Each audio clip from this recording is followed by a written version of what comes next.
BJP বলল আমরা নেই, সিপিএম বলল আমরা নেই। এটা ছাত্রদের আন্দোলন। তো ছাত্রদের আন্দোলন হওয়ার পরে বিজেপির কি দায় পড়লো যে আজকে বন্ধ ডাকার?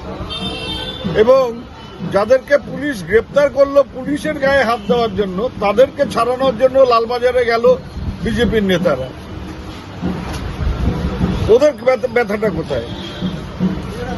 পরিষ্কার কথা, কালকে কোনো রকম বন্ধ হবে না।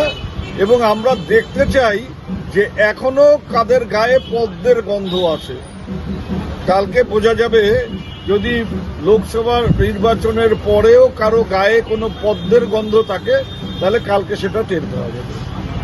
ভালোই হয়েছে। একটা দোকানও বন্ধ থাকবে বলে আমার মনে হয় না। এবং যারা বন্ধ রাখবে, যদি বন্ধকে সমর্থন